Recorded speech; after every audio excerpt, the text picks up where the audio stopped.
नमस्कार दोस्तों, जय माता दी। स्वागत है आप सभी का हमारे YouTube चैनल में। तो दोस्तों, आज की इस वीडियो में हम आप सभी को बताने वाले हैं कि यह एक औरत आपके ऊपर तांत्रिक क्रिया कर रही है। हो जाइए सावधान, नहीं तो आपको बर्बाद करके ही छोड़ेगी। आपसे बहुत ही मीठी मीठी बातें करती है, लेकिन पीठ पीछे बहुत बड़ा षड्यंत्र रच रही है और आपको थोड़ा सा भी भनक नहीं है। इसीलिए दोस्तों, आप सभी को इस वीडियो के माध्यम से हम बताना चाहते हैं कि यह औरत से आप सावधान हो जाइए। इसीलिए वीडियो को समय से पहले देख लीजिए और अभी तुरंत इस वीडियो को अकेले में ही देखें, ताकि किसी को पता ना चले और आपको जान के हैरानी होगी कि यह कोई गैर नहीं है, आपके आस पड़ोस का ही कोई है जो आपको हमेशा परेशानियों में गिरा हुआ देखना चाहता है, आपको बर्बाद करना चाहता है। आपको परेशानी में देखकर इन्हें बहुत खुशी मिलती है, लेकिन अब आपको घबराने की कोई जरूरत नहीं है और भगवान के ऊपर भरोसा रखना है। भगवान के घर भले ही देर है, पर अंधेर नहीं है। जहां शैतान होते हैं वहां भगवान आवश्यक होते हैं और शैतान का विनाश करने के लिए स्वयं भगवान आते हैं। इसलिए आप भगवान पर भरोसा रखिए और अपना काम करते जाइए, यानी कि अपना कर्म करते जाइए। कर्म करना आपका काम है, फल देना भगवान का काम है। जिस बात को भी बोल देता है वह बात सत्य हो जाती है। यही कहे कि इसकी जुबान काली हो चुकी है।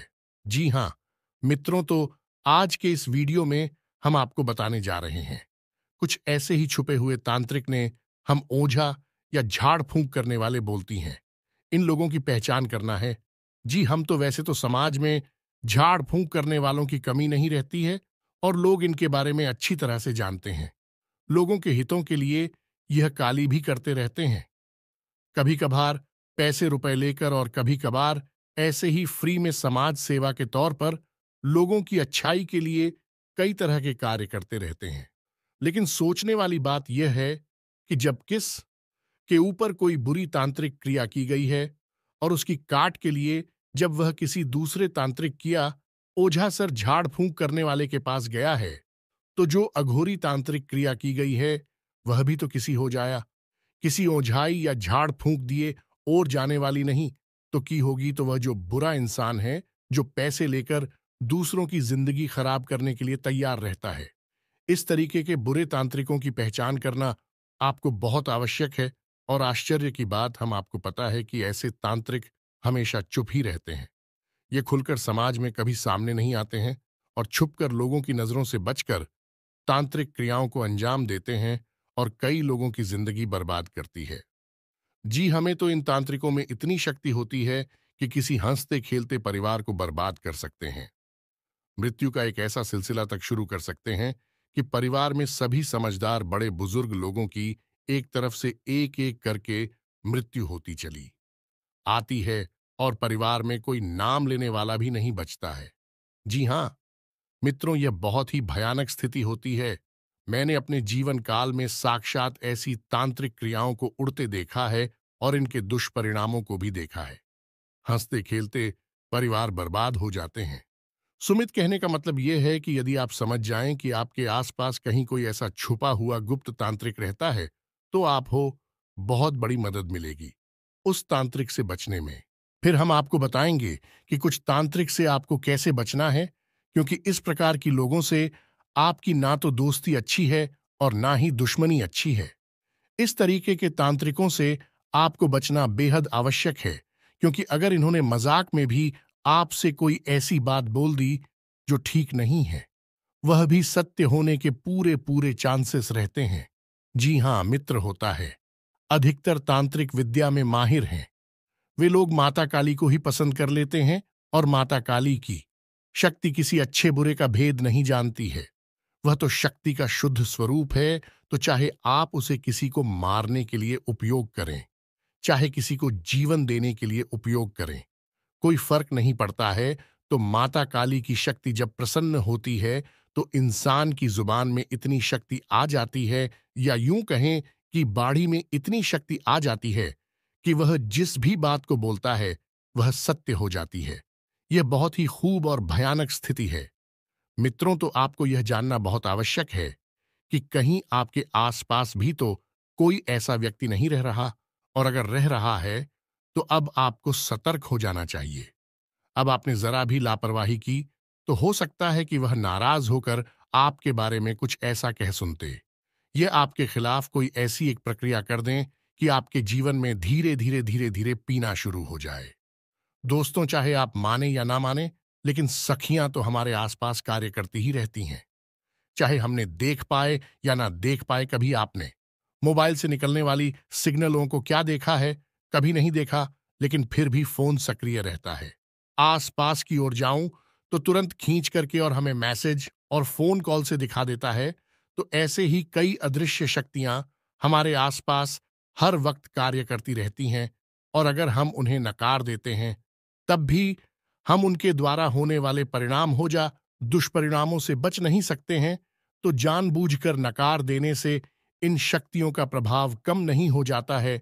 तो बेहतर रहेगा कि हम सतर्क हो जाएं और थोड़ी थोड़ी जानकारियां लेना शुरू कर दें, जिससे हम इनके दुष्परिणामों से तो बच सकते हैं। इसी क्रम में मित्र को जानते हैं कि छुपे हुए तांत्रिकों की पहचान क्या है। तो मित्रों, हम आपको बता दें कि ऐसे लोग जो गुप्त रूप से तांत्रिक क्रियाएं करते रहते हैं, अक्सर रात्रि के समय सक्रिय रहते हैं। आप इन्हें दिन के समय किसी भी पूजा पाठ में कहीं भी लिप्त नहीं देखेंगे।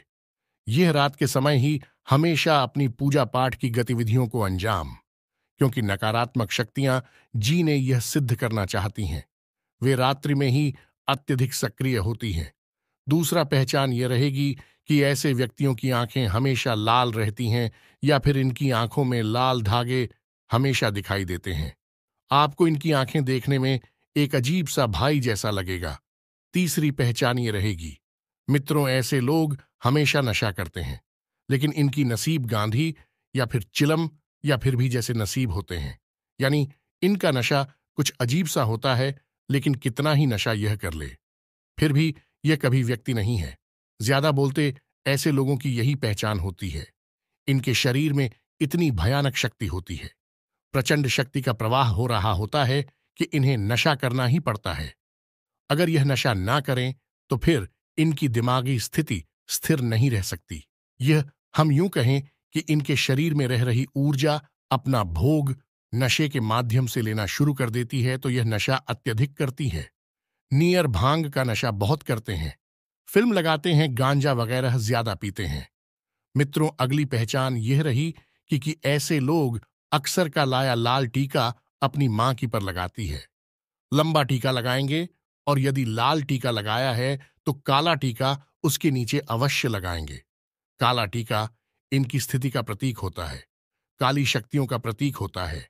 आपने देखा होगा कि टीके के प्रकार ये बताते हैं कि इंसान किसकी भक्ति कर रहा है, किसकी पूजा पाठ कर रहा है। जैसे हनुमान जी की पूजा करने वाले गोल केसरिया रंग की बिंदी लगाती हैं, अपने माथे पर टीका नहीं लगाते, लंबा टीका नहीं लगाते हैं। और भगवान विष्णु की पूजा आराधना करने वाले लोग माथे पर चंदन लगाते हैं और लंबा टीका लगाते हैं।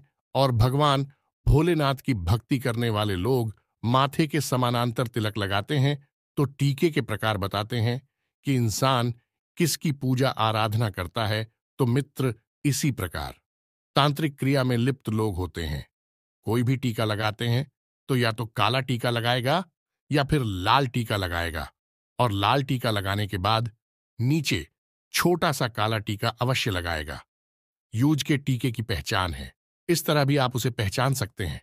अगली परेशानी रहेगी कि ऐसे व्यक्ति के घर के आसपास आपको कभी न कभी फूल बड़े अवश्य दिखाई देंगे। नारियल पड़ा अवश्य दिखाई देगा, नींबू पड़ा दिखाई देगा, या फिर आटे से बनी हुई पुतले आपको अवश्य पड़े दिखाई देंगे। कभी ना कभी वैसे यही नहीं छुपाने की बहुत कोशिश करते हैं, लेकिन कुछ क्रियाएं ऐसी होती हैं जिनमें इन्हें इन चीजों को सार्वजनिक तौर पर रखना ही पड़ता है। ऐसी स्थिति में आप आसानी से यह समझ जाएंगे। दोस्तों, एक आखिरी पहचान यही रहेगी कि ऐसे लोग हमेशा चक्र की पूजा करते हैं। तो आप देखेंगे कि इनके घर में जब यह पूजा पाठ कर रहे होंगे और सुबह तक इनके घर में हवन कुंड के आसपास कहीं चक्र अवश्य बना होगा।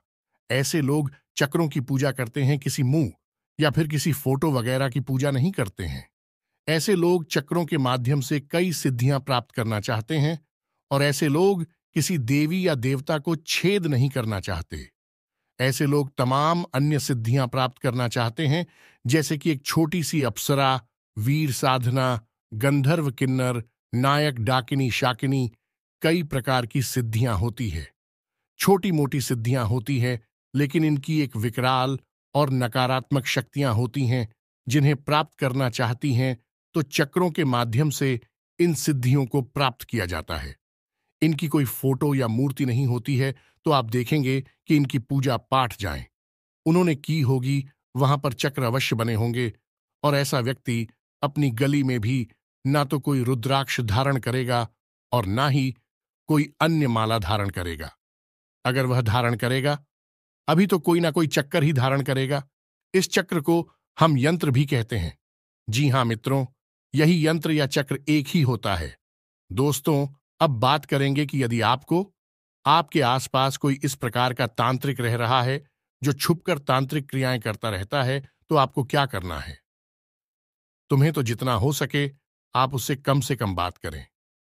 ना तो उसकी नजदीक जाए, ना उसके नजदीक बैठे, ना उसे किसी प्रकार की बात करें। अपनी निजी बातों को भी उसे बिल्कुल ना बताएं। जितना हो सके उससे दूरी बनाकर रखें। ऐसे लोग बेहद खतरनाक होते हैं। इन लोगों की ना तो दोस्ती अच्छी होती है और ना ही दुश्मनी अच्छी होती है। कभी कभी ऐसा होता है कि हमारे जीवन में कुछ परेशानियां चल रही हैं और हमें ऐसा लगता है कि किसी ने हमारे ऊपर किसी प्रकार की क्रिया करवा दी है, तांत्रिक क्रिया करवा दी है, और हम उनसे मुक्ति प्राप्त करने के लिए किसी अन्य तांत्रिक के पास चले जाते हैं, इसी ओझा या झाड़ फूंक करने वाले के पास चले जाते हैं। ये हमारी बहुत बड़ी भूल होती है, क्योंकि कभी भी किसी भी क्रिया को काट नहीं सकते हैं।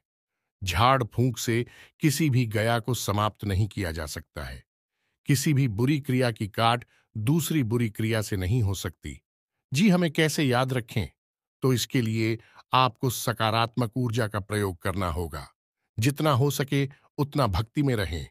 ईश्वर के हनुमान चालीसा का पाठ करें और मां काली की शरण में चले जाएं। जितनी भी तांत्रिक और पूरी क्रियाएं हैं, माता कली का नाम लेने मात्र से ही समाप्त हो जाती हैं, उनकी काट हो जाती है।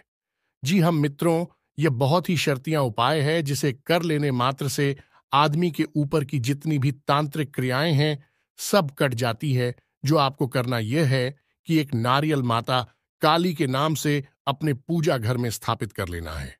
यदि आपको ऐसा लगता है कि आपकी पर तांत्रिक क्रिया है, तब और कुछ नारियल को एक कुड़ी लाल कपड़े से लपेटकर और उसके आसपास कलावा बांधने 7 बार उसका लावी को लपेटकर उसे बांधे, और उसके बाद माता काली को याद करते हुए अपने पूजा घर में स्थापित करें और 21 दिनों तक उसकी पूजा पाठ करें। माता काली स्वरूप मानकर उसके बाद उसे नजदीकी किसी माता काली के या कली के मंदिर में जाकर उस नारियल को बना साहब को करना है। यदि आपके ऊपर किसी प्रकार की कोई तांत्रिक क्रिया हुई है, तो वह है कट जाएगी, समाप्त हो जाएगी।